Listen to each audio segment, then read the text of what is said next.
Assalamualaikum warahmatullahi wabarakatuh. Kami dari kelompok 2 akan menjawab beberapa pertanyaan dari kelompok lain. Langsung ke sesi tanya jawab. Baik, Baik, untuk pertanyaan dari kelompok 1, silakan dijawab. baik. Terima kasih Kang Faris.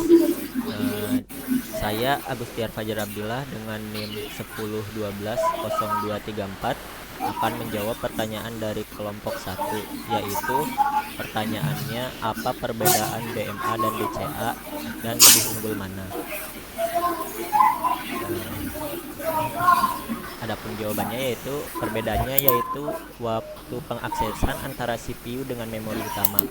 Nah, apabila DMA atau akses memori utama menghasilkan sejumlah waktu tunda dalam pemrosesan instruksi karena waktu akses memori utama yang lebih besar dari periode clock prosesor. Kecepatan CPU yang tinggi terbuang selama akses memori, yaitu ketika pengambilan instruksi, pengambilan operan, dan penyimpanan hasil karena waktu akses memori utama yang besar. Nah, kalau DCA atau cache merupakan sebuah memori yang kecil, tetapi cepat sebagai memori cache yang berada di antara memori utama dan CPU. Fungsinya yaitu untuk mengurangi waktu tunggu CPU, karena sebagian program dan data dibawa sebelumnya ke dalam memori cache. Bila CPU memerlukan suatu instruksi atau operan, dia menerimanya dari memori cache sebagai pengganti dari pengaksesan memori utama. Jadi, akses memori selesai dalam waktu yang singkat sehingga memori utama tampak seperti memori yang cepat. Sekian dari saya kembalikan ke moderator. Baik, terima kasih buat Kang Agus. Baik, lanjut ke pertanyaan dari kelompok 3, silakan.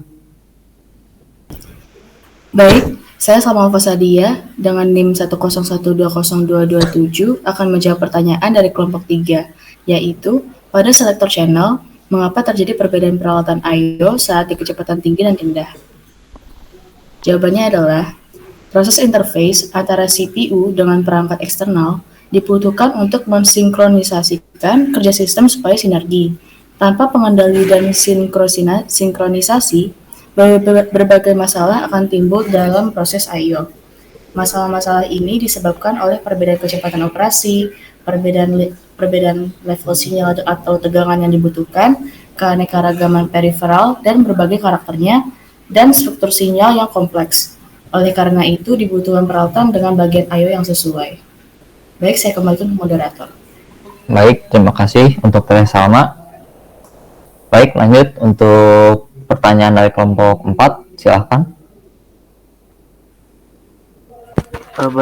Saya Zaki Abi Fauzan Aziz dengan NIM 1020213 akan menjawab pertanyaan dari kelompok 4, yaitu kenapa pada komputer diperlukan modul I/O? Karena komputer memerlukan komponen yang bisa mengontrol perangkat luar dan juga bisa bertanggung jawab atas pertukaran data antara perangkat luar dengan memori utama maupun register. Saya kembalikan ke moderator. Baik, terima kasih untuk Kang Jaki. Langsung saja untuk pertanyaan dari kelompok 5, silahkan.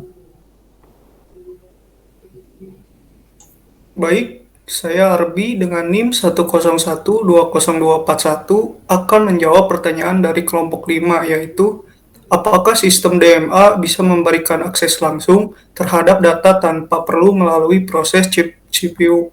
Jawabannya adalah bisa, karena sesuai namanya, Direct Memory Access adalah sistem yang bertugas untuk memberikan akses langsung terhadap data tanpa perlu melalui proses di CPU. Dengan begitu, kamu dapat mempercepat operasi memori dengan tidak memberatkan kerja CPU. Namun, hanya I/O data tertentu saja yang dapat diproses melalui DMA. Terima kasih, saya kembalikan kepada moderator.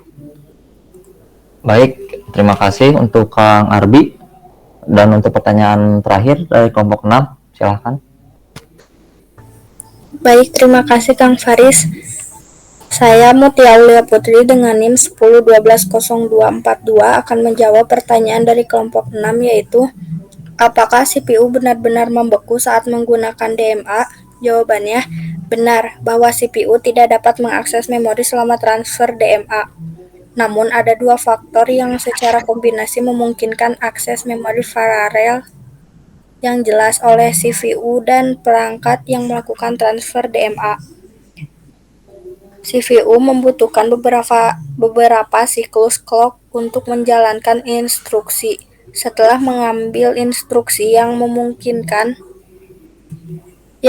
memerlukan 1 atau 2 siklus, sering dapat menjalankan seluruh instruksi tanpa akses memori lebih lanjut, kecuali itu adalah instruksi yang mengakses memori, seperti move instruksi dengan operan tidak langsung.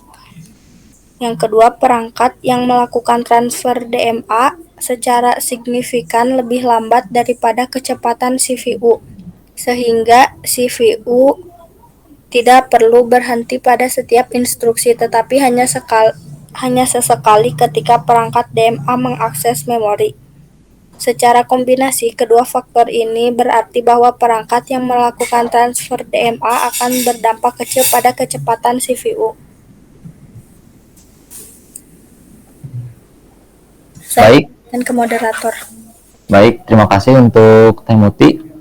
Sekian dan terima kasih. Mungkin kalau misalkan ada kesalahan atau kekurangan, kami minta maaf dari kelompok 2. Assalamualaikum warahmatullahi wabarakatuh.